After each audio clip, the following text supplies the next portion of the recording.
Hi friends అందరికీ మా అత్తమ్మ అయితే ఏం చేస్తుందో చూడండి. ఏం చేస్తున్నావు అత్తమ్మ? ఏం కూర?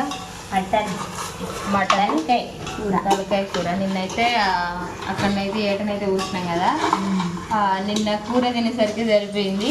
ఇప్పుడైతే కూర ఫ్రై చేస్తుంది. ఫ్రైయా పులుసా? కొంచెం ఫ్రై కొంచెం పులుసు. ఓకే ఫ్రెండ్స్, మరి మీకైతే తలకాయ కూర పులుసు పెట్టడం ఇష్టమా, ఫ్రై చేయడం ఇష్టమా? కామెంట్ అయితే చేయండి. నాకైతే ఫ్రై చేస్తేనే ఇష్టం. నాకు పులుసు పెట్టడం ఇష్టం. మా సామాన్ అయితే నిన్న మటన్ బాగా వండింది. ఈ రోజు ఎట్లా ఉంటుందో అత్తమ్మ చేస్తే చాలా బాగుంటుంది. అందుకనే అత్తమ్మ వచ్చినప్పుడన్నా అత్తమ్మ చేతి వంటలు తినాలని అత్తమ్మతోనైతే ఇక కూర అయితే చేపిస్తున్నాం. ఓకే ఫ్రెండ్స్, మరి మీరేం కూరలు చేసిరో కామెంట్ అయితే చేసేయండి.